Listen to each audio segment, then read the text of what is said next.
This is the CreaseCast. All right, everybody, welcome to episode 138 of the CreaseCast.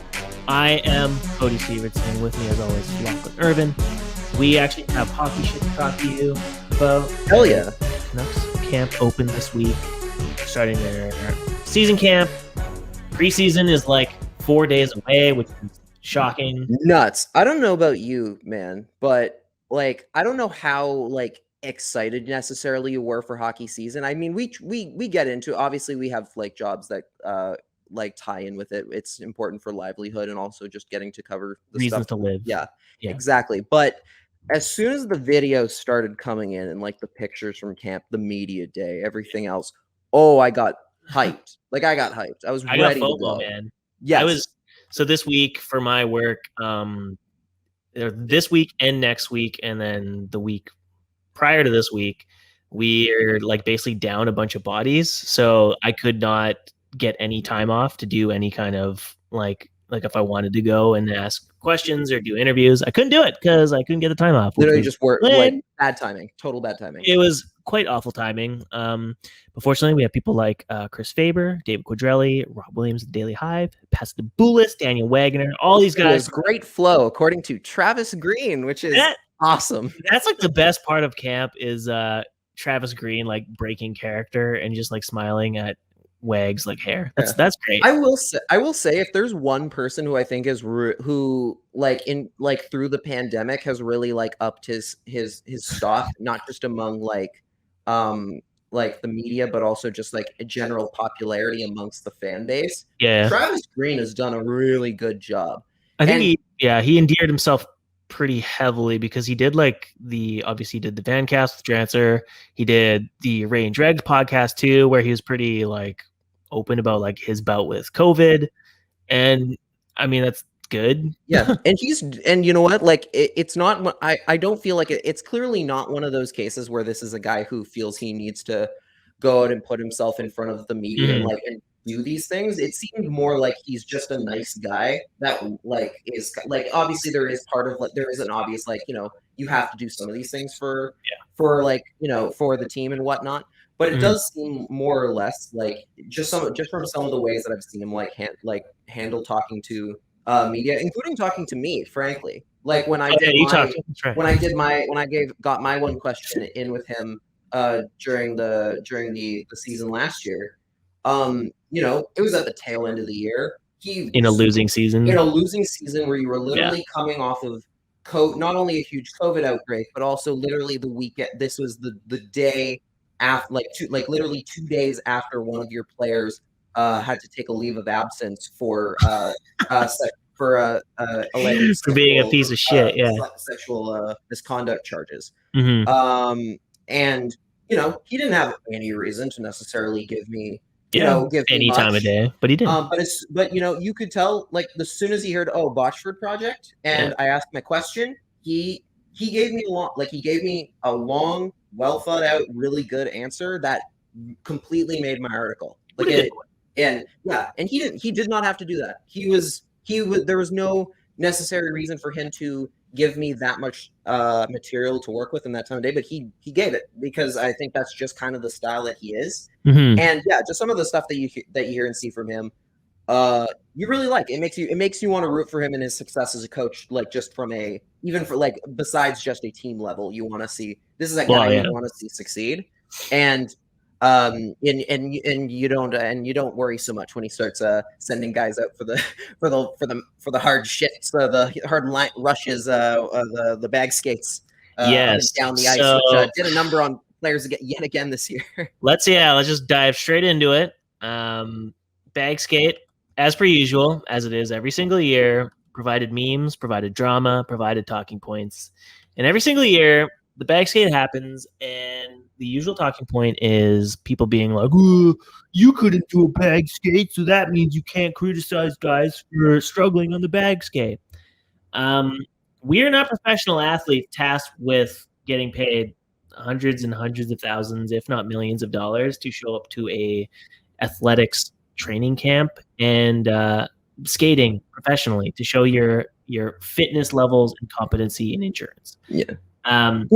To be fair, I don't think anybody is really built for bag skates. Like, I don't think there's any. Well, I think you put Usain Bolt on skates. I Will think Lockwood he's is going to still apparently. be bent over, gassed afterwards. I don't know. Will Lockwood apparently is pretty built for the bag skate. Will Lockwood. Apparently, Niels Hoglander is too, which is, I mean, that's a good sign. Yeah, but they're still breathing heavy after. Like, they're not. Sure. They've cracked a sweat.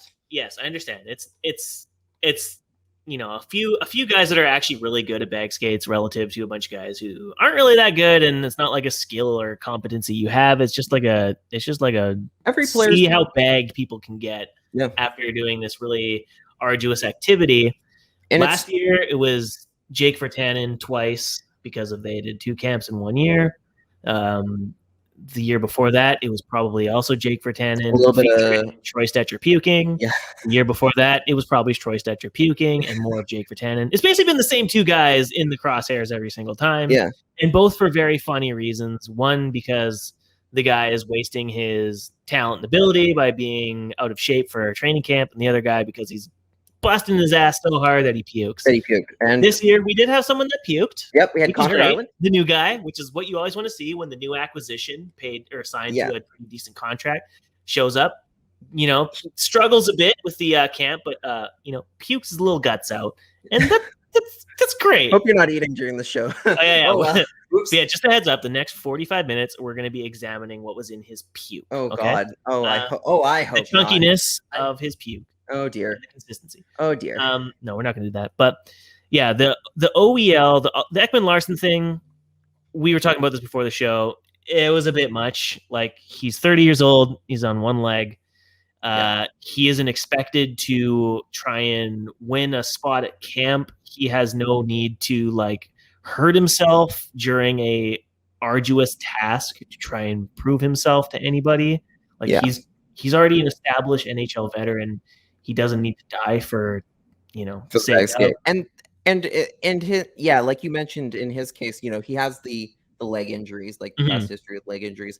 I know some people were looking at it because I believe it was Chris Faber who posted the original video that got a lot of play. Yeah. I think a lot of people looking at it out of context were just like, oh, he's not trying. Like, he's just he is just he's just so slow that it's going to be another nightmare. See, and to me, that is a little concerning. Like, if that is as fast as he can go, that is a little bit of a problem. But I'm not so worried about it. That's going to be a huge problem because we already kind of knew that going in. Yeah. I did make the one joke on Twitter where I was like, "Oh, this is what I look like when I'm running to a 9:30 class at 9:32." that felt very real. That's like you're kind of jogging, I'm late enough. You're making the motions, but you're not actually going anywhere. Yeah.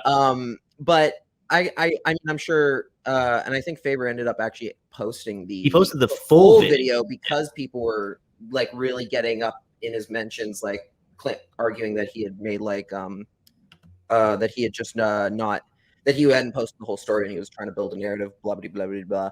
But that wasn't the case. It was just happened to be he's just not good at these. And that's fine. That's fine. No one's going to be it sounded like he did okay in all the other drills. So who cares? And he didn't find, and by all accounts, he was doing fine in practice. It's just this one task at the end of a tough practice, he struggled. And a part of me is kind of remembering when Travis Green was first hired as the head coach. And I remember at camp, they had asked all the AHL guys that he had in the previous season, about the bag skate at the end of practice. And all the AHL guys were like, oh yeah, we knew that was coming. And so we were ready. And ever since, all these guys who've been with Travis Green for the last 4 years, they've come prepared. They've come, ready to do that brutal bag skate. And once again, the guys that struggled are the new kids. Do you think for Travis Green, and the coaching staff, when they make them do those drills, do you think it's less about the actual how fast you can do it and more about what is the body language of how you're doing it, and it's not the answer you give, it's how you answered it kind of thing. When you see a player putting every last fiber of their body, like you mentioned Connor Garland as the guy who chucked right afterwards. Made the chunky I don't know if he was the fastest guy in his group, but if he wasn't, do you really care? I don't think they really care because he clearly went and gave every last ounce of his strength in there. And to kind of pivot into another player who who got a little bit of flack, and we're going to have a lot to talk about him later because of a somewhat unrelated thing. But we could probably sandwich it all together. Yeah, we can sandwich it all together. Olli Juolevi, like there was the whole thing of him just lying down after. Olli Juolevi's done this before. He knows this is a thing. This is his fourth, maybe fifth training camp with the Canucks. Travis, yeah, and at least fourth or third. Actually, no, it might be his fifth with Travis Green. His fifth. He probably would have come as a rookie because he could be. Yeah, signed right out of the gate. He was drafted in 2016, so his first camp would have been 2016-17, which I believe was still Willie Desjardins, wasn't it? It might have still been Willie D at that point. I think. Yeah, you might be right. Okay. Travis came in the last year of the Sedins, which was 2017-18. Correct. Okay, so then it's at least. That's 3-4. That's 3. Okay. That's 4. Or 5. Yeah, it's 5 because of the return to play camp for the public. That's right. I forgot about that one as well. In theory, he should have expected the bag skate and shown up prepared. I know. I think Thomas Strantz or someone had asked Will Lockwood about it, and he was like, "Yeah, I knew it was coming, so I came prepared and did bag skates over the summer to prepare myself." Will Lockwood said that. Yeah, like he said it. I think it was on the Vancast or something. We're going to talk about like the guys who have impressed us the most, and later on, like sure. Will Lockwood, one of them for me. Yeah, but keeping on to the Juolevi thing, we'll stay on topic a bit. Yes, we're going to stay on topic today. That's our goal. You're veering off a bit, and it's very upsetting.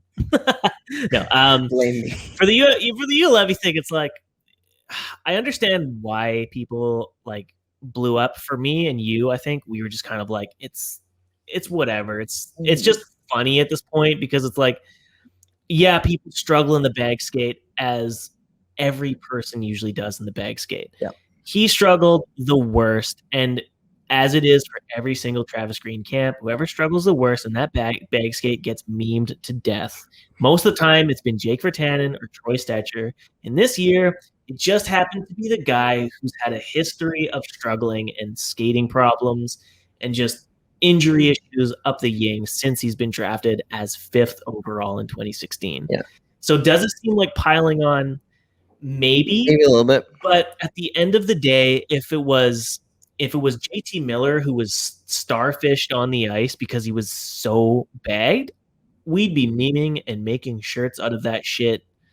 It doesn't matter. Such a thing. Well, if you folks want to check out our Teespring account, we have one because we in collaboration with. So explain how this came together, because this is actually super interesting because there were the pictures that came out. There were the pictures of Olli Juolevi. So went up online of him starfish out, like, and then there was the one who's just lying down. He was so bagged, and like apparently, like the concerning thing is most of those pictures started happening after the first round of bag skates, right? Because they did multiple, which is why people were like, "Oh no!" Like this is after one. You do 4.5 lengths back and forth, back and forth, back and forth, back and forth, and then you break. The next group of skaters goes and does back and forth, back and forth, back and forth, and then you go up again. And so this was after the first set, and he was on the ice on all fours, just completely exhausted and gassed. And people, of course, were in the venue because they opened the training camp for fans. Media was present. A lot of media was present, and so. Very slowly but surely, pictures of Juolevi on the ice in complete agony of exhaustion, on the ice, just rolling around, heaving, trying to survive. And so naturally, people started memeing the shit out of it. A user on Twitter by the name of Grip and Rip It with 2 P's, did some very wonderful drawings of these images and isolated away from an ice rink where it's just the outline of an exhausted body lying down or in a fetal position from exhaustion.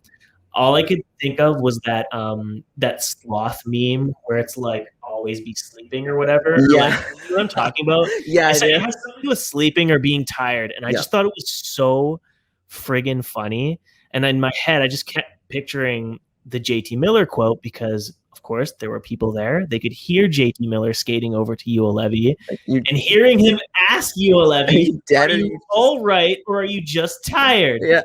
And that to me is just such a funny question because it's like, of course he's tired. Like he's on the ice, completely bagged, probably like desperate for oxygen, and it's like the only answer would be like, I'm just tired. Yeah, and so all I could think of was the shirt with him on his back, starfished out with the caption "Not dead, just tired," and so we had a lot of people replying to the joke meme that I had put out, and people were like, "Man, I want this as a shirt." So we were like, "Yeah, okay, sure, why not?" And so we reached out to Grip It and Rip It and got some shirts put out this morning on our Teespring account. We'll put that in the YouTube description and all that for you guys. For those of you watching the video, or for not watching the video, we have it on. We're showing it on screen right now, where we have the Always Tired. There's the Always Tired one. Which the Always Tired one is very good. Lying down, with him on his knees. Yeah. And then he's planted on the ground. Not dead, just tired, where he's starfished out. And okay, so now we get into the critical side of things. There's the question of we're not making fun of Juolevi, so to speak. This is not for me and you, I think we were both kind of in unison. Like, yeah, it's not a great look that that it is Juolevi who is the one that's starfished out on the ice, but it's just like the most relatable images. Yes. Because I don't know if you guys are aware, but there's been a fucking pandemic that's been going on for the last 2 years and sucking the life force out of the earth and yourself. I'm always tired. I'm a night owl, and I wake up at 5:30 every morning. So 5 hours of sleep every day for the last 12 years. It kind of gets to you a bit. And so the idea of a shirt that just says always tired, it's relatable and it speaks to me. And so seeing a pro athlete sprawled out on the ice after a bag skate that I would probably die and implode like a dying star. Yes. That's great. Yeah, it was funny. And it was quite entirely about the what he was doing rather than what it represents, just being completely gassed. And if you're a human being, I'm sure you found yourselves in moments when you're just completely gassed and just want to sprawl out like a starfish and not do anything except just exist.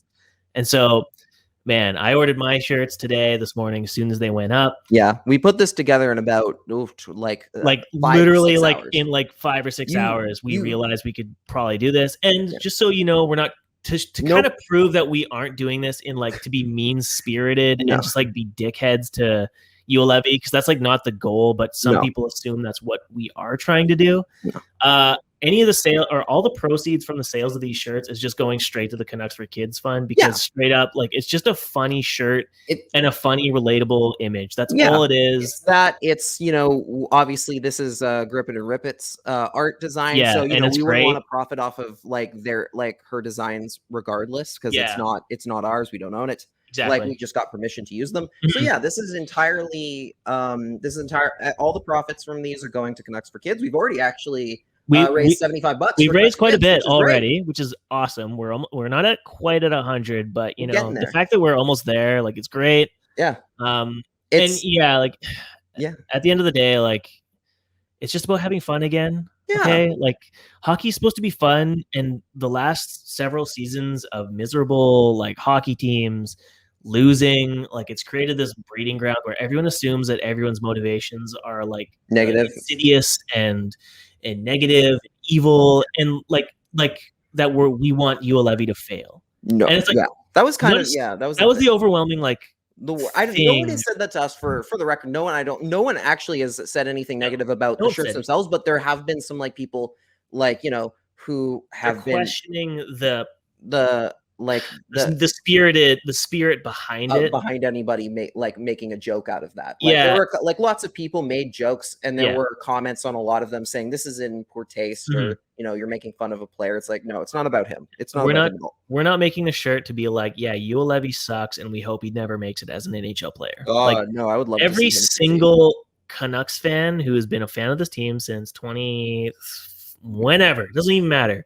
You've seen this kid drafted, and you've seen the injuries he's gone through, and not myself included. Some of the worst bad luck breaks of all time for a guy. Every single person wants the kid to succeed, and it just happens that he was the one that was starfished out on the ice, completely exhausted. Yeah. Like we said, if it was JT Miller, if If it was Connor anybody else, Garland, if it was Pettersson, if he was here, and Pettersson, like they're getting memed no matter what because that position is so relatable funny. and so funny. Yep. And I mean, it's great. Yeah, it's great. We just want to shout out to Grip It and Rip It for her artwork. Yeah, and she did a great job collaborating with us on this. Her stuff's great. Yeah, she started putting on her. I mean, she's already had these for a long time, but I started following her fan cam account or whatever, where she makes like videos with like they're really fucking good. Oh yeah, they're so good. We need to do some. We need to like hire some people to do like fan cams for. We should probably do.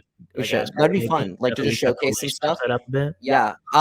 And it was really funny. You were talking about like the whole like how the relatable the poses. I was thinking it'd be so funny if like we had did like an ad for these like for like the shirts and stuff like that, but it was like in the vein of like one of those like really like motivational like Nike or Adidas commercials where I was literally like, this is not it's not just a shirt, it's a movement. Yeah, it's a movement where the only thing is not moving is you. It's always tired. Like that's the tagline. We just have a bunch of like glamour shots of people like running down the street, doing like their chores, like getting groceries like, and shit, and then it's like the guy opening his closet, throwing it over. It just says always tired, and then it's just him on the couch. Moving through the channels. Be a part of the new generation. This is our time, our moments. Like that would be something I'm sure that is something we might have to do later on if we keep doing stuff. But before as we get into like all the other like get back into like hockey stuff. Yeah, if you want to go check those out, we'll have the link in the description. We're currently we have the two designs, each of which there's a men's shirt, a women's shirt, a hoodie, and just a regular sweatshirt. If you guys want more things in that style that we don't have, let me know, let Cody know, let the CreaseCast Twitter account know, and we'll put them up. We'll absolutely go and make them, especially because they're doing so well. And the more money that goes to Canucks for Kids, the better. So go nuts. The entire reason the shirts were created was like out of popular demand. So if you are popular and you demand something, you might get it. So there you go. That's how that works. Other stuff going into like some other training camp stuff, because there was a lot of like there's been a couple other things that we haven't like touched on just yet. We focused a lot on like the bag skate and everything. We'll focus on the good aspects of camp that we've seen over the past couple of days. Honestly, there hasn't been like necessarily a lot of negatives coming out of camp, other than the fact that Quinn Hughes and Elias Pettersson are still not there. That kind of being the only one. Is there like, from what you've seen out of training camp so far, I already mentioned briefly Will Lockwood, and I'll talk about him later, but like, have there been players that you've like heard of or been watching that you felt like actually have looked good and you've been like, oh, this guy actually is like might have a shot here that you weren't thinking of? I think the most exciting, I mean, if you'd read the prospect rhombus, my expectations for some of the players that were coming into the camp. That's true. And a lot of my predictions and estimations are pretty much coming true. I think the most exciting thing for me has been seeing Vasily Podkolzin's wrist shot in camp, like some of the videos that have come out. Yes, Quadrelli, friend of the show, David Quadrelli, had a great shot like from behind the net. I think it was Mikey DiPietro that in net. It might have been Demko, but it doesn't matter. It didn't matter. Frankly, it didn't matter. Gorgeous shot. It was just like you just watch. You see like the flex of the stick, and you just he whipped that shot on that. I have not seen I don't think the Canucks have had a player who can just rip a shot like that in a while. Like Pettersson, first year Besser, first year Pettersson basically could really do it, and I think he potentially could do it again later. Could do it now, maybe. I don't know what his wrist is like right now. On that note, I feel like if Rathbone gets a chance with the Canucks to start the season, I think people are going to be surprised by how hard that kid can hammer a shot. Yeah, he's got good shots. He's got fucking hammer from the blue line that people will be really happy with. Yeah, that was actually a talking point on Locked On Canucks this morning, which I now do with Nick Bondi. That's new from last week's show. Actually, I have a co-host on that show now too. I'm not cheating on Cody. It's well known. He is perfect. This was discussed prior in the prenup. But we talked about the whole like who's the seventh defenseman right now, and especially without Quinn Hughes and Travis Hamonic, who we should also talk about. Right.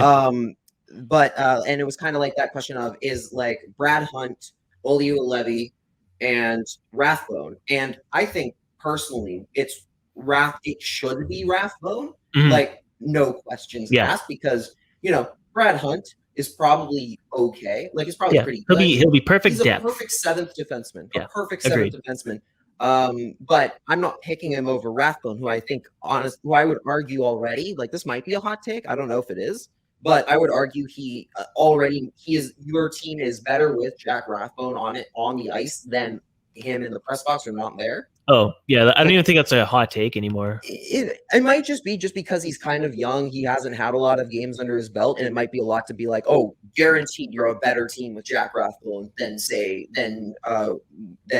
some other guy. But I think they're there. I think he's good. He is very good. He showed very well. Like, he hasn't looked out of place. No, even last season when he joined a losing team, he looked really fucking good. Yeah, he was. He held his own very well. He did, and I mean, you saw him in the games he played in Utica. He was clearly. He was head and shoulders like above his peers. Like it was almost like a waste of time. Yeah, he there was nothing here for him to learn. He had nothing to prove. After like the first 3 games, you knew this kid was like an NHLer.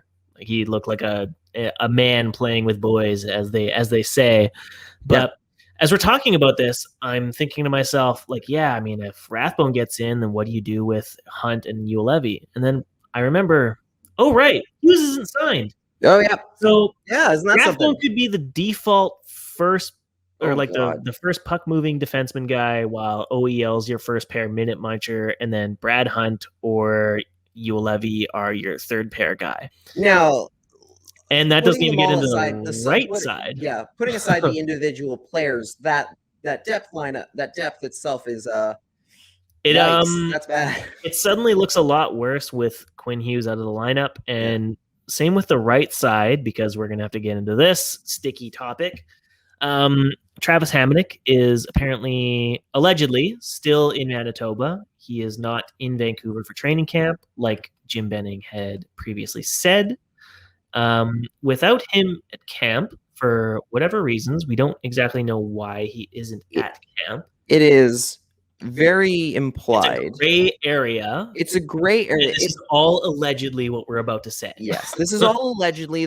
I think we briefly touched on it in the last show, but it's one of those cases where there's not enough information.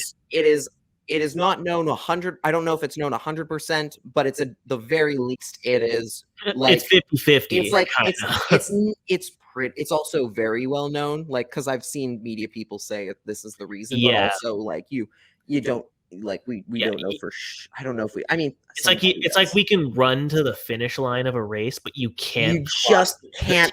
Yeah, that's a perfect way of putting it. So the belief right now is that he is not vaccinated, and they're having to convince him the Canucks are trying to convince him to get vaccinated, because of course, in Canada, you cannot play a single game without vaccination. In the States, teams can have players sit out and miss out on the Canadian games, but still playing all the American ones, as we saw with Tyler Bertuzzi. And you have to wear a mask everywhere. Like, if you're vaccinated, you don't have to wear a mask, I believe, is the thing, and you're afforded a lot more freedoms while you're on the road. Like, you don't have to sit in your hotel room until game day, basically. Like, you can actually like do normal people shit. Yeah, the NHL surprisingly did a very good job on making it clear of, hey, if you don't get your vaccination, you're going to make your life you're going to regret not doing it.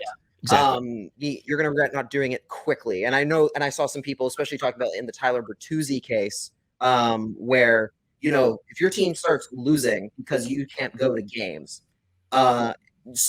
suddenly your popularity in the locker room is probably going to take a huge dive.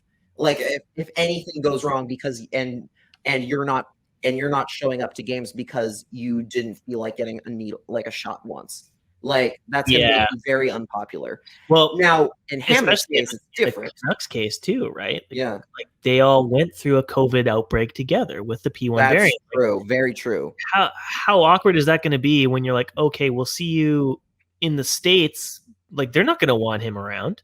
No, he won't. He won't play a single game. If he doesn't get vaccinated, he won't play a game. No, not even close. Which is great, considering he was signed to a 2-year, $6 million contract. Yeah, this is the most alarming. Frankly, that's the more alarming thing to me, is that why on earth did the Canucks give him a 2-year contract a 2-year deal worth $3 million per year, money that right now would come really in handy for. Yes. I don't know why. I'm just. I don't know either, but I don't know who that would come in handy for. But I don't know. Did they not know that this was a possibility when they signed him? Like they had to know. This was the question I believe posed on what show was I watching? You know what? Donnie and Dolly, Harrison Price. I think it was Donnie and Dolly. I think Don Taylor had asked, wouldn't this have been something they had asked about? Because when they signed him, it was July 28th, which was the free agency day. And at that point, we had vaccine availabilities for at least 4 months for our age groups. Bingo. Oh God. As I said that, I realized I'm very old. I mean, even me. No, I had my vaccine by that point too. So like, that's not. Yeah, sure. It's not that. No, like that was plenty of time. Yeah. So at that time too, if you're looking ahead to the season, they would have had to have known there's going to be a vaccination policy, most likely with the NHL. So if you're negotiating contracts, would you not have been like, hey, are you going to be vaccinated by the time training camp opens at the start of September? Yeah. Or the end of September? And if that wasn't a part of your discussions, then that's like a fireable offense.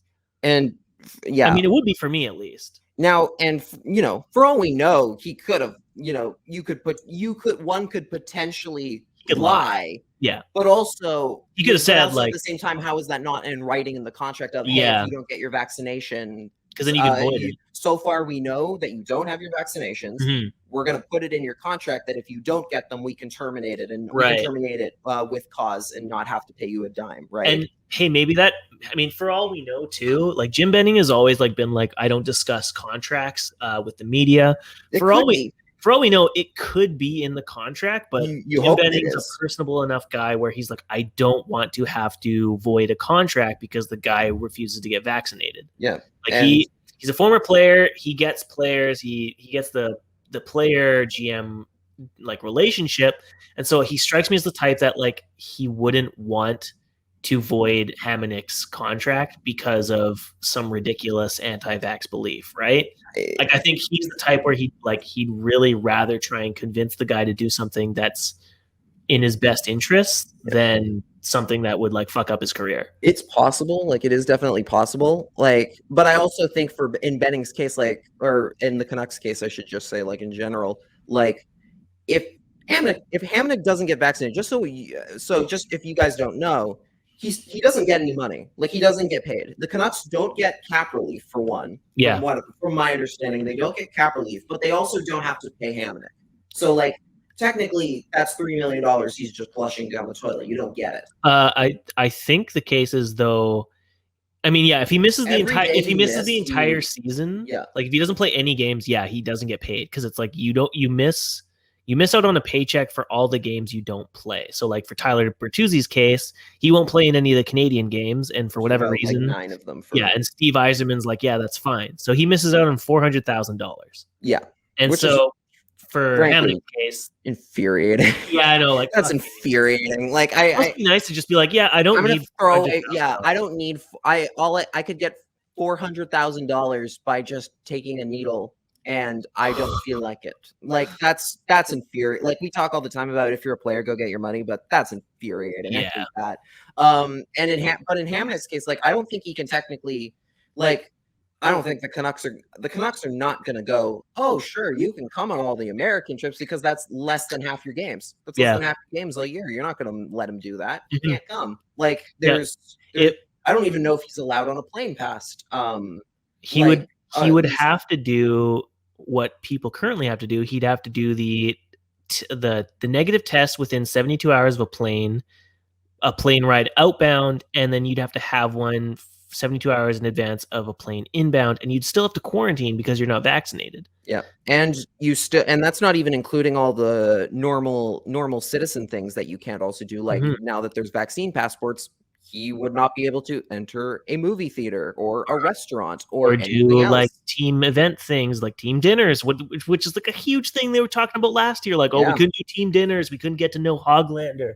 We couldn't get to know each other's families. Like, it's a big friggin' deal to these players. And it's like, I mean, I would love to flush away $3 million because I refuse to stick something in my body that I don't. But who cares? Like, right now it's just like it's disappointing. You on a human level, I hope he comes to his senses. I hope like if this is true, on a human level, I hope he comes to his senses and just gets the vaccine, because you'd be crazy not to. Like, you should. Everyone get vaccinated. Please get vaccinated if you're not. Yeah, if you're listening to this and you don't have your vaccines only good people yet, listen to the show, as we always say. But yes, go get. Yeah, please, for the love of God, yes, just get a vaccine. Get a vaccine.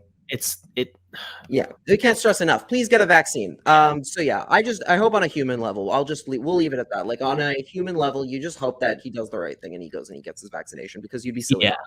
Yeah, it's dumb to ruin your like reputation as a player and a person because of this kind of stubbornness, especially when you have an immunocompromised daughter, which that is the interesting wrinkle, is like, I don't know what the deal is with that, how much that changes like that sort of thing. I'm sure it's and Thomas Drance tweeted on September 23rd, like, somebody asked, is Hamonic a vaccine related absence? Drance said team won't confirm, but pretty clearly. Exactly. It's pretty well known. And that's a bit of a bummer topic. Did we talk about like who you liked Podkolzin? You talked Podkolzin was good. Lockwood, I mean, I've been pegging him as possibly a fourth line bottom six forward this entire time. Lockwood always shows up to training camp so well. Yeah, because he's a camp beast, which is sometimes what you need. Like, a lot of people, going back, reversing, hitting the old rewind to our conversation about bag skates. One of the critiques of people critiquing bag skates was that Jay Beagle was always a bag skate comp beast. And look how he was in the regular season. Right. So a part of me is kind of like, well, if Jay Beagle can be a comp beast of the bag skate and get a shot and a role in the NHL, then why can't Will Lockwood? He's way younger. The upside is way higher than a Jay Beagle, and he's cheap. So why not? Give him the chance. Yeah. He's proven it at 3 camps in 14 months. And with Mott out, there's an extra spot right now. Yeah. And I don't know. I kind of like. I don't mind a four, and I guess Sutter as well. Geez, there's a whole third line just sitting there. There's a whole fourth line sitting there. Yeah. So if you haven't been following up with the news, there are the 2 contract-related absences, which are Hughes and Pettersson. Then there's the potential COVID-related absences, which are Travis Hamonic, who may or may not be unvaccinated. There's Justin Bailey, who got sick. Who unfortunately got COVID literally before he was about to fly out to Vancouver. And if you remember, he was having kind of a breakout season last year before Milan Lucic broke his shoulder and ended the season. He was doing okay. And then there are other injury-related absences, which are Tyler Mott, who apparently had surgery in the summer and is still recovering. And then Brandon Sutter, who signed like not a league minimum deal, but a contract that is completely variable in the minors, is dealing with fatigue issues, which is scary because he was dealing with fatigue issues last season after the COVID outbreak. That's right. So I don't know if that's COVID related. Like, I'm not one to speculate on what it could be, but it's scary that it's the same issue spread apart over 6 months, 7 months, or whatever it's been. Yeah. So hopefully he's okay, because if like this is the craziness of this season and this Canucks team is that if Brandon Sutter is incapable of being their fourth line center, they're looking a little dicey. They're looking a little bit dicey, and it's weird saying that about Brandon Sutter, a guy who we probably like we've said, I think a lot of times on the show, like, just based on like what your cap hit is, it really changes like the reflection. It completely changes your perspective. Like, Brandon Sutter on his current deal, fine, manageable, easily manageable. I love it. Like, on a $4 million contract, not so much. Maybe exactly. Not so much. You expect more right now with it, but it's not good that he's not here. Like, because he's a bona fide. He is a quintessential fourth line player who can do penalty killing for you. Yeah. Travis Green knows what he has in him. Now he has the task of figuring out, what does he do with JT Miller? Does he move him back to center, which I'm sure he doesn't really want? Do they have a center group that is Horvat, Miller, Dickinson, and Justin Dowling? Yeah, Justin Dowling was a fine fourth line center for Dallas last year, but at the same time, you don't really know him. You don't know Jason Dickinson either. Dickinson is more of a clear, he'll be, he's one of those guys that you'll be fine. Dowling is the interesting one. But yeah, if you're Travis Green and you're trying to figure out your roster for this year, the last thing you really wanted to do was have to completely really take a calculated risk on what your fourth line is going to be. Like you'll get preseason games to figure it out. Yeah, but that's not. You don't know how that's going to go when the regular season starts. As far as the fourth line is concerned, I do like the idea of Lockwood playing down there, although it seems like I think for the most part for the first couple of days he's been paired mostly with AHL guys. Like he's been paired with I have Dries and Stevens. John Stevens, and Stevens on that third. Yeah, which is weird because John Stevens isn't really like a first line center in the AHL level. Like during a normal AHL season, he was like the fourth line C for the Comets. And to be fair, Zach McEwen, I believe, started day one with Horvat and Pettersson, which is probably not where he'll be on day one. So that could be nothing. That could mean nothing. Yeah. Like it could very. It's all placeholder shit, right? Yeah, and it's throwing a lot of interesting curveballs. One of the ones that is out there that came out this week was Alex Chason on the PTO. He came in on a PTO. Oh yeah, that's right. That happened this week. Chason has a track record of actually being able to put up decent points. Last year he had a bit of a power play time stuff too. Yeah, he played with McDavid. He's had that kind of experience. Do you think there's a possibility he comes in and actually wins a contract here? I mean, if the Canucks had Pettersson and Hughes signed, I'd be like, yeah, there's a guarantee that he's probably going to get like a league minimum deal at the very least. He still might get a league minimum deal that they throw they try and bury him in the minors. Yeah. But I mean, they need every dollar. Yeah, that's the toughest part. Afford it there is a world or a universe where the Canucks approach the regular season. Pettersson and Hughes are still unsigned. They can afford league minimum PTO. And what they're going to have to do is they're going to have to put guys like Dowling, McEwen, Bailey, a lot of guys down. Or maybe a lot of guys are going to get thrown on waivers. And there is a chance that one of them gets picked up.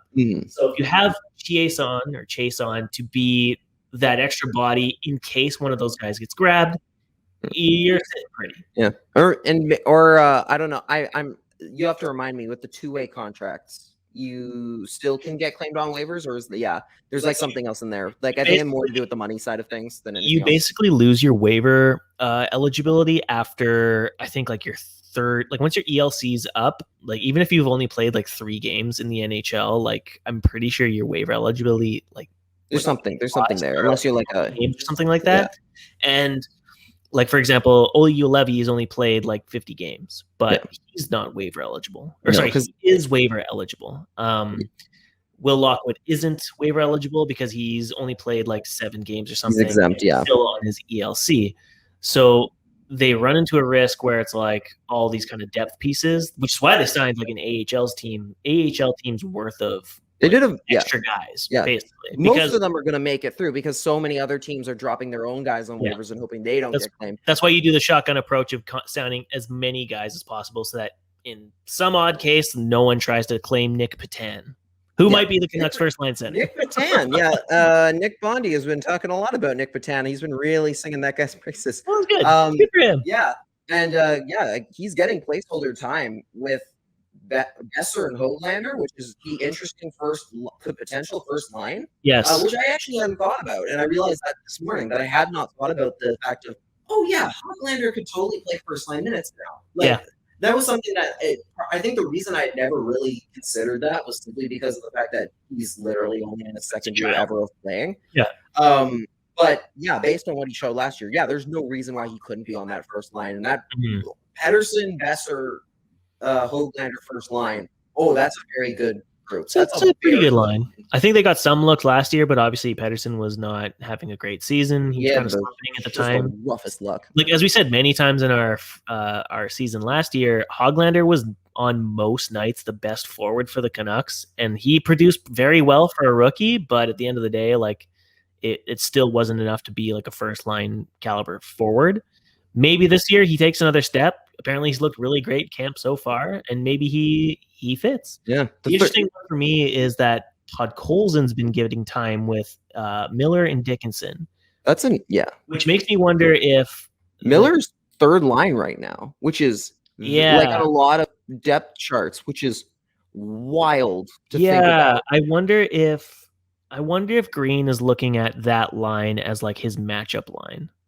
Like Dickinson, Miller, and Podkolzin, who's like an energy guy. Like I think that would be a really good matchup line. Obviously, they're banking on Podkolzin like getting to NHL pace and being able to actually battle the way they need him to battle at the NHL level. But yeah, you have a second line that's Horvat, Garland, Pearson, and a first line that's hopefully Hoglander, Besser, Pettersson. Yeah, like, that's a pretty decent.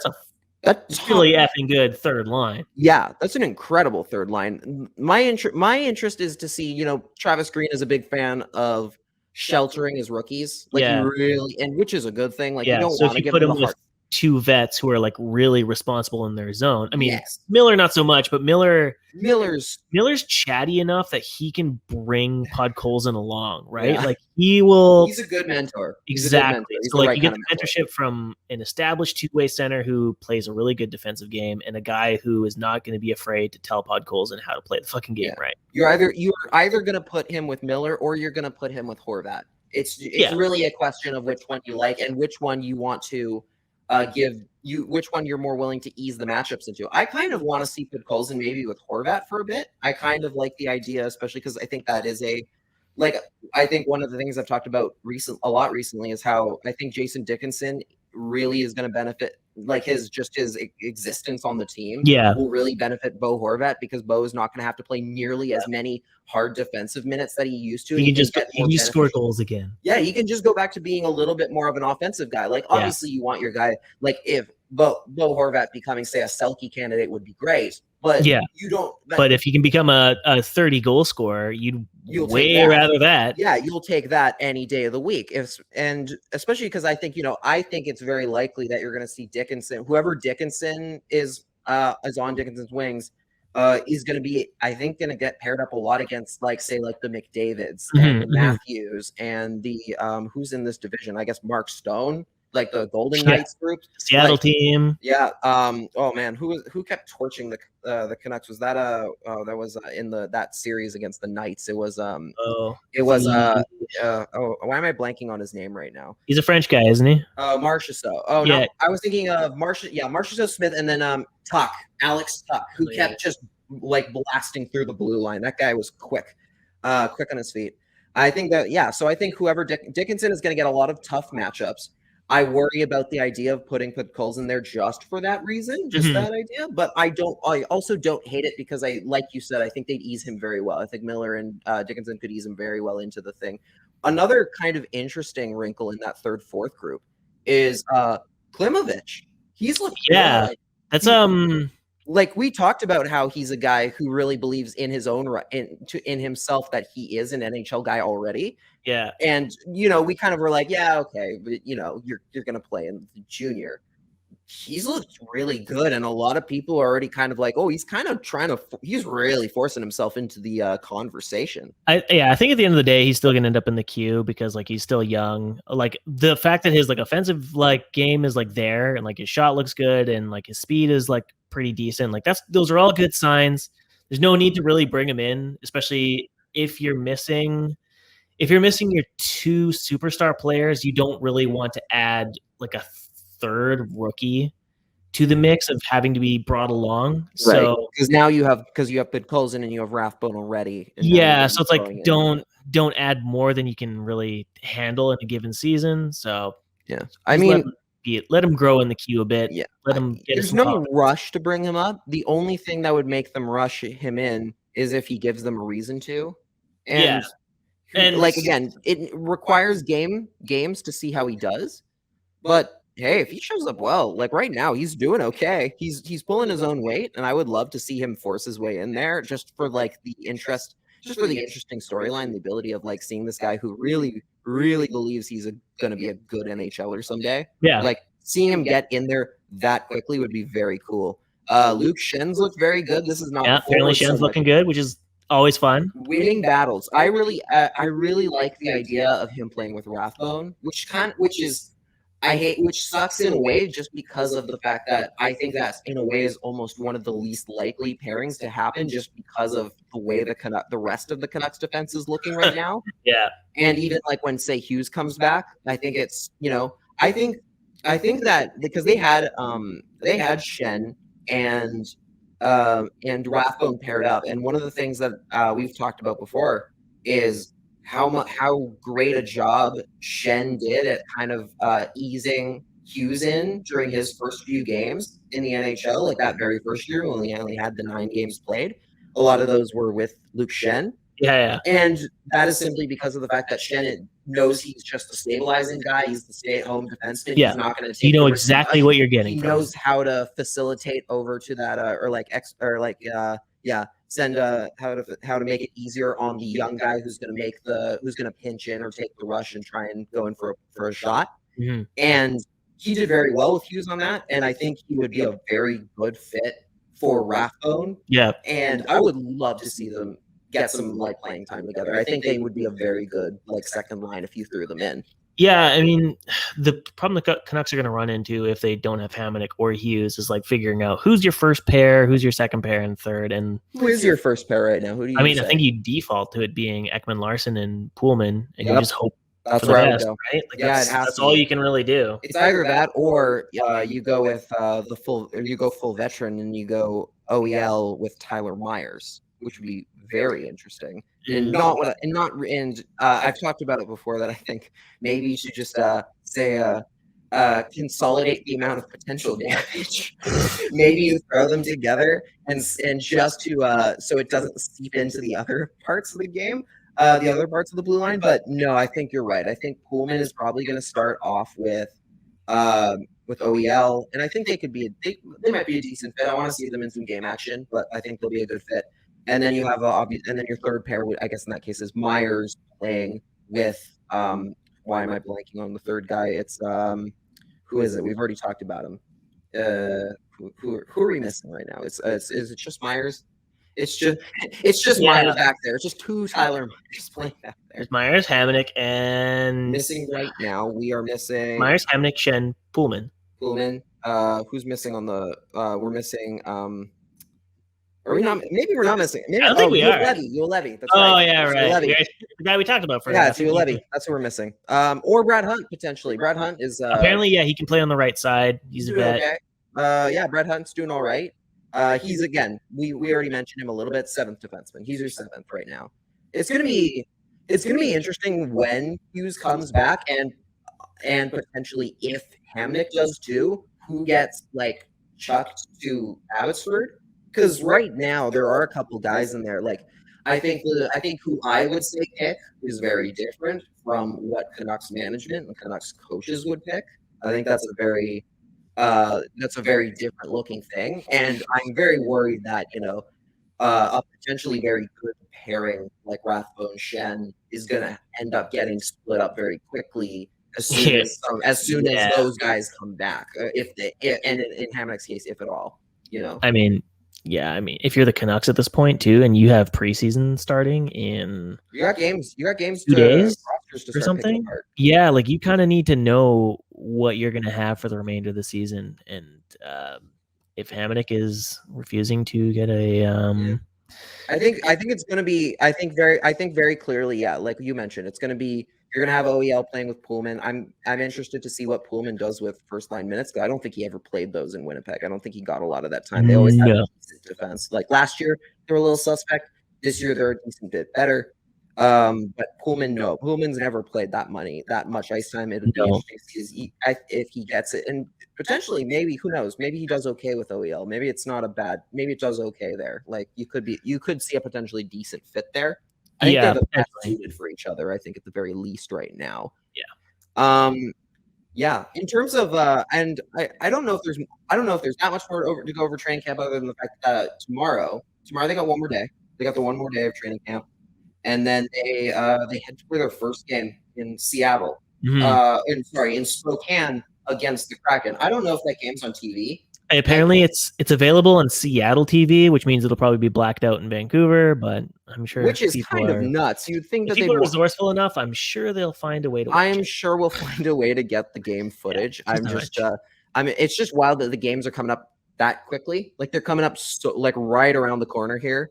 One thing in terms of game stuff, this is a little bit more in terms of like some like in the broadcast booth, I guess, television wise and everything. Jim Hughson retired this week. Oh yeah, that's right. Yeah. Goodness gracious. He retired, and I know you're a bit of a newer hockey fan in terms of just like from a television era standpoint, I would guess, because I know you started watching more in the late like during middle of the Luongo era. So when he was like by that point, I think Jim Hughson was fully on Hockey Night in Canada at that point. I remember watching games when he was the regional guy for the Canucks, back when he was on Sportsnet, and he was calling all the games with John Garrett before John Shorthouse took over on that side and stopped doing radio as much. Jim Hughson, and I talked about this a little bit on the other show. He's like a soundtrack to my childhood, man. Like my very first video game was NHL 2002, and I loved his call. I think Don Taylor was the color guy on that game as well. God. It was fun. Jim Hughson is somebody who honestly, like, I might not be a media person today if not for Jim Hughson. I loved hearing his calls. I loved his voice. He did such a great job. I loved in the Athletic article where they talked to him that the player they talked to about him was Luongo, because I didn't know that the great save Luongo calls he made were so iconic, not just in Vancouver. I thought that was just like a Vancouver thing. I didn't realize they'd become like a known thing. Outside. Yeah. Interesting. Yeah, and it was really cool seeing Luongo talk about how sometimes my kids like watch the highlights with and Jim Hughson calls that game, and you get like chills, and you get chills from watching from those calls and like coming back to those memories, which I'll start crying right now. No, because those calls, especially the great save Luongos, were iconic for me, and like I've talked about it before that I was so like. I feel like as a Canucks goaltender, if there's a rite of passage, the rite of passage for a Canucks goaltender is when you get the great save, insert your name from Jim Hughson. From Jim Hughson. Like I got last year we got it for Demko. Demko got it, yeah. Demko, and I was so thrilled. Like I was awesome. Like I was really happy in that moment that I got to hear great save, Demko. Like I love that. That was awesome. And every Canucks goal he gets it. It's sad that he's walking away. I don't know what your experience is with Jim Hughson, because again, you came in like the era where he started doing a lot more East Coast games. Yeah, like games in Toronto. I'm more of like a Shorty and Cheech guy, right? And I love John. This is not an anti John and John show. This is a very pro. This is John very John much show. an anti John. They're great. They're terrific. They're all like John Shorthouse is just as much a part of my childhood as Jim is. I would argue. Like yeah, like I don't know. His calls were always really good. To me, I guess. Like this might sound really dumb, but I am so tuned out of play-by-play. Interesting. I barely pay attention to play-by-play because I'm focused on the on ice. Like, so a lot of those great calls, I will notice more when watching games back. Like going back and rewatching. Yeah, live. Yeah. Like the only times I'll really notice play-by-play like live while it's happening is usually when it's like not good, when it's like somebody else. When they start being openly very critical of like coach's decisions or reffing or whatever, then you really start noticing it. Generally, like I completely tuned out. Like I guess I have that in a lot of things too. Like music, there are albums I've been listening to my entire life. I could not tell you the lyrics to. Yeah, that's honestly you're just vibing. You're just vibing at that point. So this is true. It's mostly with hockey. Same deal. Yeah. For me, I think a lot of it is just, I really like the calls. I really liked, I was somebody who, as a kid, when I would play road hockey with buddies, I was doing the calls. I was doing the call. And I said on Twitter that I hoped one day I would get great save Irvin someday. That was my dream as a kid. I was going to get that call someday. Hey, maybe we'll have him on the show. have him on the show. You can ask him to say it for you. You can ask him to lead us in with the show on that one. That would be, or like at the end. That'd be pretty cool. I'll tell a really bad joke. He's a local, so he might be around. You never know. I think he's based in Toronto now, though. No, because he lives in the. I know at the very least he has a summer home in the Okanagan. I think he lives here. I think. Well, you know what? He definitely lives here because last year he didn't travel because of the pandemic and everything, and he was only calling Canucks games for Hockey Night in Canada. He only called Vancouver local games on Saturday nights.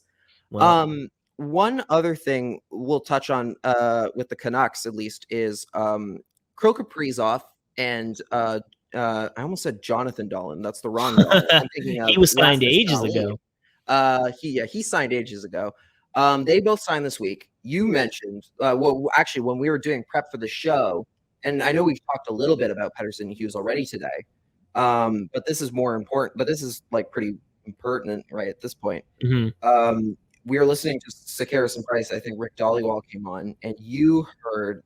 And what did he say? Basically, he said like he said, yeah, when the Dahlin contract came in, the price that was being given to the Canucks was being elevated, and the Canucks were being asked to raise their rates. Yeah, great. So just everyone kind of knew what was happening. Dahlin is signed to a pretty decent contract for a young and upcoming defenseman. Most people, I mean, not most people, a lot of people are like Dahlin's way better than Hughes, but they're wrong. They're wrong. Hughes is much better and has way more offensive upside. And that's way better skater. Seeing it through rose-colored glasses because we cover this team.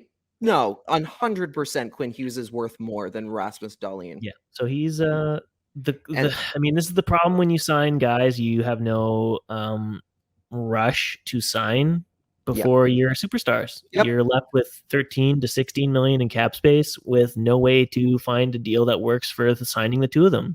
And the fact that Pettersson switched agents like early last season, they should have seen this coming. And the fact that they prioritized signing a Demko extension, a Pearson extension, Pullman, Hamonic, like all these guys should have been on the back burner, and Hughes and Pettersson should have been prioritized. Now they're just staring down the barrel with the start of the regular season coming in the next 2 weeks. Yeah, Rasmus Dahlin's number, just so we're clear here, it's 6 3 years, 3 years, 6 million each. So 18 million, I believe, is the number if I did the math in my head correctly. So Hughes' number is already at least starting with a 7, basically. Pretty much, it's starting with a 7. And that's again not including the fact that Kaprizov signed as well, and he got 9 million. He got 9 million now, and that one is like lots of experts are saying that's not as it's not as direct a comparable as say Dahlin is to Hughes, right? Simply because of the Wild were in a situation where they only had to pay one guy. They didn't have to worry about the about necessarily the long term about signing anybody else. Mm-hmm. This was the one guy. They had a decent amount of money. They have cap space after moving out a bunch of guys. Yeah. Like they gave 9. And what is weird is the fact that apparently 9 million was the number months ago, and they only got to it now. Mm-hmm. But 5 years, 9 million per. And I'm not gonna necessarily say, Pettersson's number starts higher necessarily, but it does tell you that, you're probably looking at 8, 9. 9 is probably the number you're looking at. The problem is they don't have room for 9. They don't have room to sign him to 9 and Hughes to 7. They don't have that. No, they don't have 16 million. They have about 13. They have 13 before going into LTI. Okay. It's still too hairy. That's still close. That's still way too close. And the problem seems to be that they know this is the number. They know it's here, but I don't know what they're waiting on. That's kind of the tough part is what is this negotiation going right now? Because there's no situation right now that's going to necessarily change where that number sits unless somebody gets moved out. And I don't think that's happening. I think it's too late for that. Well, this is proposed on the Vancast. Drance was basically like, there's only 3 free agents really remaining, and 2 of them are represented by the same guy. So if you're Pettersson or whoever it is that represents Hughes and Pettersson, you're basically just waiting for Brady Tkachuk to sign with the Senators, and then you're just like, okay, let's get it done. yeah, you're the one with all the cards. Canucks are screwed. They have no way, like they have no leverage in the situation. What's weird is they're screwed already. Like, I don't see how Tkachuk is actually going to make. I don't really see how Tkachuk makes that negotiation easier for them. The logic, because like for Pettersson and Hughes, yeah, Tkachuk isn't necessarily a comparable to Pettersson. Like their deals won't be comparable at all. No, but the fact that they'll be the final 2 remaining RFAs that need to be resigned, like whatever deal Tkachuk gets signed is still going to be used as like a comparable, even if, but as players, they are not even remotely close to being comparable. But no, they're very different hockey players. Yeah, exactly. So it's just about like the actual money that gets signed and saying, well, if Brady Tkachuk gets 3 by 7.5, our guy wants 3 by 8. Yeah, 3 by 9. Like, you know what I mean? That's what's going to happen. What sucks is, again, they're worth that money like tenfold, and you wish they could just, again, you wish they had just prioritized where that money went first. Yeah. And dealt with it sooner. Like, again, like I remember talking about, oh my God, this seems like centuries ago. I remember one of my old hot takes was that I thought that when Pettersson's RFA came up, he was going to get paid more than Connor McDavid. Not because he's better, but because the cap was going to go up, and because he would be able to argue that he is worth just as much to the Canucks as Connor McDavid is to the Oilers. Yeah. Arguably more because Draisaitl is there for Edmonton, and at the time, like, Besser's very, very good, but maybe not like that. Maybe not say Leon Draisaitl, and that's not a knock at Besser. He's still incredible. Yeah, I thought he might be able to be like, I can make more than Connor. Might be the highest paid player in the league when he signed that contract. And frankly, they could have paid him that money, and he would have been worth it. The problem is they did not prioritize their money well. They could have him, both of these guys, had they done had they structured their cap better. Or they just prioritize things a bit differently during the middle of last season. Yeah. They could have both of these guys easily locked up for 8 years. They instead chose to allocate that money to bringing in Tucker Pullman, to signing Tyler Myers the year before or 2 years before, to trading for Oliver Ekman-Larsson this year. They did a lot of things that, frankly, really, like, completely just, like, got rid of any sort of crap they had. Like, it's just such a mess. And, yeah, it sucks that we're here. It sucks that we're here at this point. You hope that by the time they get to, like, serious games and, like even, like, the late preseason, God, you hope they're signed by that point. It doesn't come down to it, but it's not looking good. We ended our last episode by saying or asking each other, do we think they're going to be re-signed by the time we record our next episode? So I'm going to ask you again before we get into our final segment of the episode. I'm going to ask you, do you think they're going to be signed by the time we record our next episode? Well, our next episode is Monday. So okay, so let's go. Let's do the linear thing. So next Friday, a week. Either will be signed. Okay, I'm gonna say no. I don't think the weird, especially if you're like you said, if they're waiting on Brady Tkachuk to get signed, which is frankly even weirder. That might be even weirder than the Hughes Pettersson thing, because unlike the Canucks, the Senators actually have the money to pay Brady Tkachuk whatever he wants. Plenty of money to they're below the cap floor right now. They sure are. They could very easily they could have made this very easy on themselves. I don't know why I know exactly why it's gone down to the wire. I know exactly why they haven't signed him yet, which is ridiculous. And it's ridiculous because they have plenty of cap space available to them. I'm going to say in the Canucks case, though, I'm going to say no. I don't think they get, because, I mean, at this point, they're getting signed together, right? Like, I feel like that's a guarantee. We're not going to see Pettersson sign today and then wait another, like, week before Hughes does, or vice versa. They're very much, it's going to be a package when they both get signed together. I'm going to say that, nope, they are not signed by this week. I think it will be at least, I think it's going to at least bleed into the first week of October. Yeah, that's kind of where I'm at. At this point, they're waiting on Kachuk to get signed so they can control all the leverage. Clearly, based on everything that Rick Dollywell's reporting, they're not even close with their deals. Yeah, there was the whole thing of like, the betting said they were very close, and then immediately Darren Dreger came out with info from CAA saying, "Nope, we're not close." Oops. Yeah. Oh, it's I'm stressed. I'm a little stressed about that, but I'm just happy hockey's back. Do you want to get into questions? Let's get into the questions and wrap this episode up. Yes.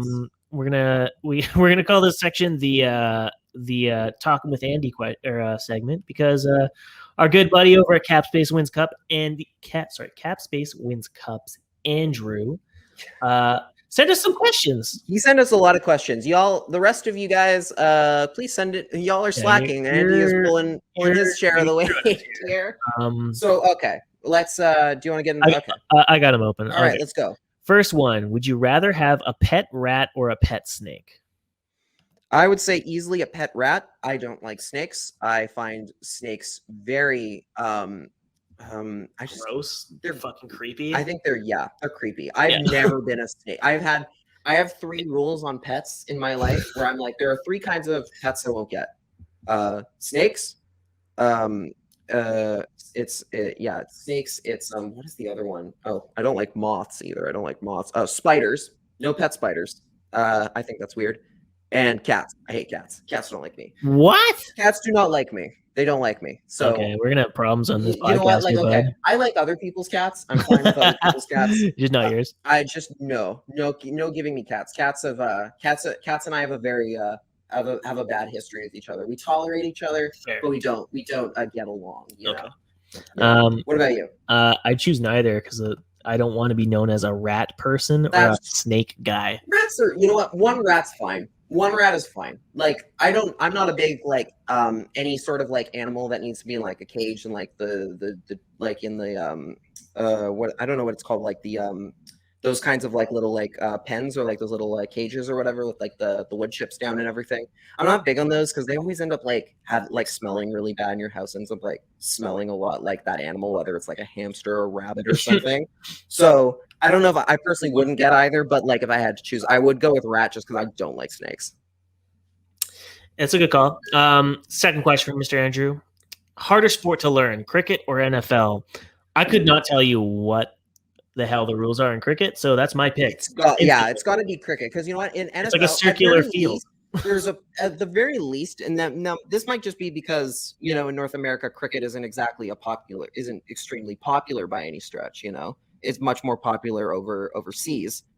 I don't know exactly like the general like I understand the basics, like the somewhat of the small aspects of cricket, but I feel like the NFL would be a little bit like if you're brand new, but you have to play in that like the ultimate league of that thing. There's a little bit more user intuitiveness to the NFL where it's like where they can like where an NFL team could potentially go, okay, here you're just going to run and we're going to throw you the ball. Like they could very easily just do that. They could do that for you. Whereas with cricket, I think from what I've seen, the way that sports in the like is the dynamics of that sport are much tougher to figure out on the fly. So I would have to say cricket.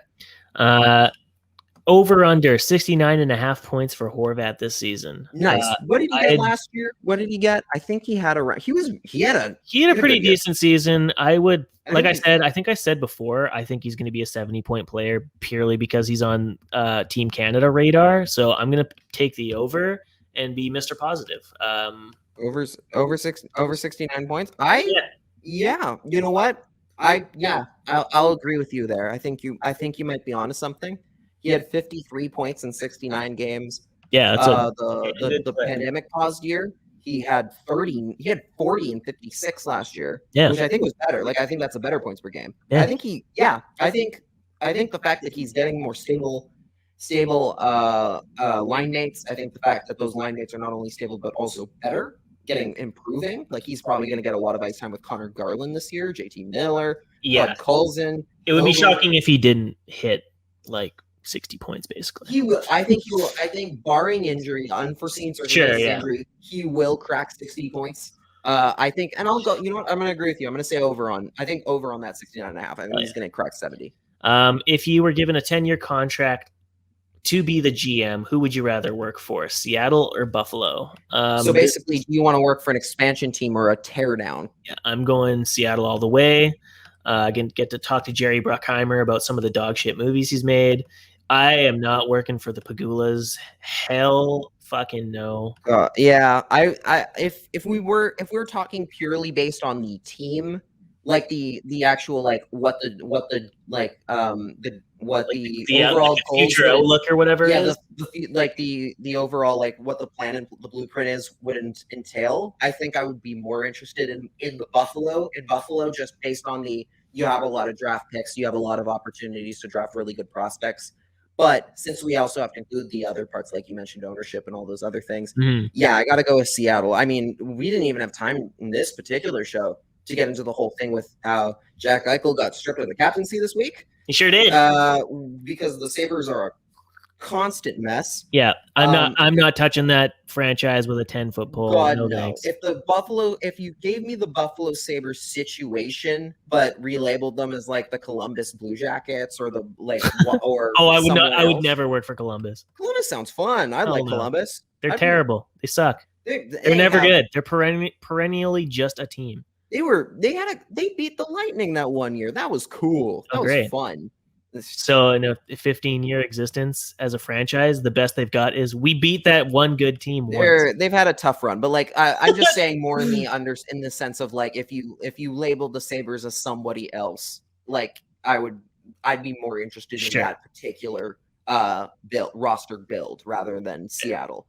But yeah, Seattle. You gotta go with the Kraken. All right, I'm skipping this question because there's just no way. We haven't done any research, and I want to keep this episode. You're talking about the goalie one? No, the best and worst mascot in the NHL. Oh, I can give you that right now. Best mascot. I mean, well, the best is Gritty. Best is Gritty. If you want to go for a best is not like best besides Gritty. I am a big Wild Wing guy. I really like the superhero he's the Ducks mascot. You don't know what he looks like. I don't know anything about mascots. This interesting. This is your entire answer. This is me. I do not care about mascots. I've met a lot of the mascots at All-Star games. Good friends. I find them. I argue that NHL mascots are better than Disney characters at the theme parks. Besides Gritty, I like Wild Wing. Sure. Blades the Bruin is a short king. That's surprised me when I met Blades the Bruin. Maybe it's Brad Marchand. It might be Brad Marchand. It really might be. Worst mascot. I've noticed apparently there was a thing recently where Finn got voted the worst, which is just garbage. That's garbage. He's a good mascot. I know some people don't. I don't know why some people don't like him. He's great. Finn's incredible. Here's the only thing I know about mascots, and this will wrap up this question. Do you know who's the worst mascot? Is the Nashville Preds. You don't like Nash? You know why? Why? It's because the fucking costume looks like a furry outfit. All mascot costumes kind of. Nash looks like a furry outfit that was retrofitted to be a mascot, dude. You Google it's furry convention. Nash would fit in. You know who Nash is? You know what Nash looks like? Yeah, he looks like a furry outfit. Yeah. I would say the worst one in actuality is probably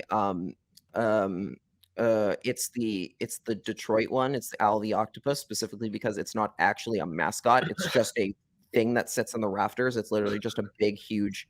It's literally just a big octopus thing, like basically like a balloon or something that sits in the rafters. I don't think they even have it anymore. I think it's gone. I think when they moved out of Joe Louis, they got rid of it.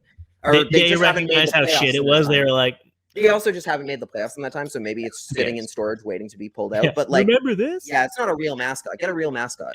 Mascot Detroit. You get in there. You can very easily get an octopus mascot. An 8-armed mascot's pretty good. Oh, Seattle doesn't have a mascot yet. That's gonna be interesting. It'll be Jack Sparrow. It'll be just Johnny Depp showing up every game. He does need a new role. Yeah, he does. Yeah, he's looking for work.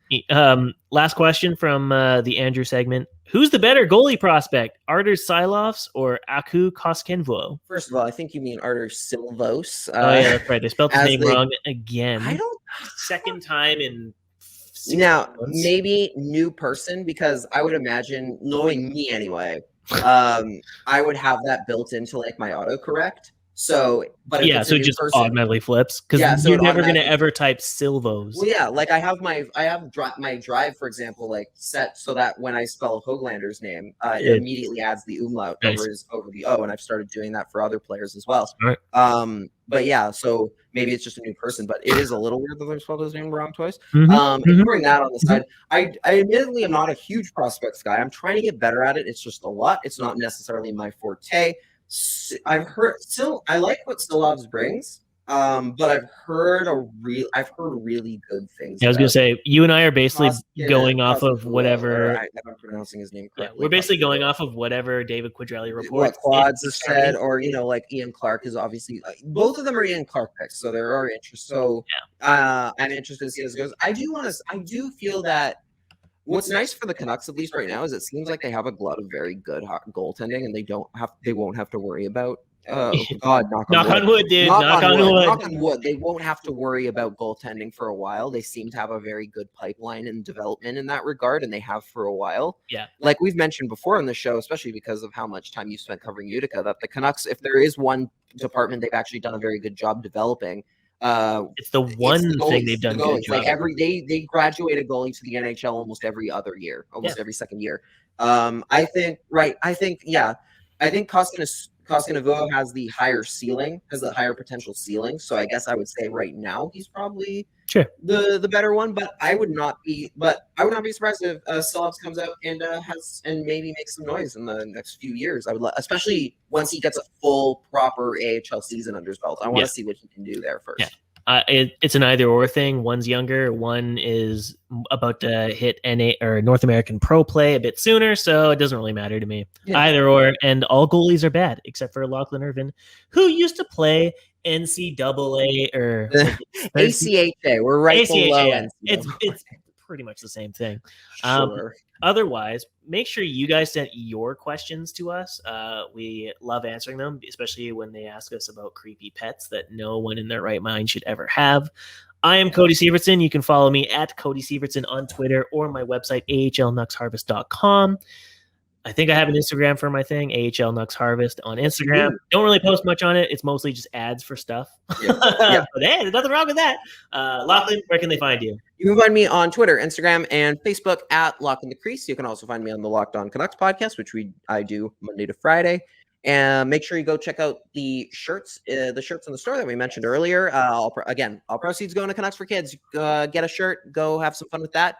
One thing we also want to let you know is next week is when we start doing 2 episodes a week, which is because we're getting into games. We're going to start bringing on some people. We're going to have some fun. We're also getting in some new equipment, which is going to be fun as well. So right now, just so you guys know, the schedule, we're still hammering it out, but right now it's looking like it's going to be Monday, Thursday for the start of the year. We're going to start we're going to be at least the next few months with Monday, Thursday kind of thing. Yeah. At the very least, there'll be 2 a week, and days will fluctuate based on what works the best. But you will be getting 2 episodes a week with us. And of course, I have a feeling what's going to happen is Thursday, it looks to be like the main day. And then that second one of the week is probably going to fluctuate on whatever dramatic news pops up. Because I don't know about you, but I have a feeling this season's going to have a lot of spicy shit dropping. Really? And it's going to start with Pettersson and Hughes getting signed like the day before the first game of the season. Yeah, but with our luck, I feel like we're gonna finish a show. You're gonna leave the studio. You're gonna go home, and then immediately Pettersson Hughes. Well, if you're watching our YouTube video, you've probably been seeing me looking at my phone because apparently our fire alarm's been going off for the last hour at my house. So I get to deal with that as I'm leaving. And you can help him not deal with that by going to our Patreon, patreon.com/CreaseCast. For $5 a month. We do bonus episodes from time to time, like including our Off the Post show. There's also some bonus content from time to time. We're going to be working a little bit very soon. We're going to be working a lot more on some like video and audio content. So that's going to be coming out for you guys as well. And make sure obviously to subscribe on the platforms, including YouTube. We do every single podcast on video, and that's pretty cool. Yes, sir. Thank you guys for tuning in. We'll catch you on the flippity flip. Bye.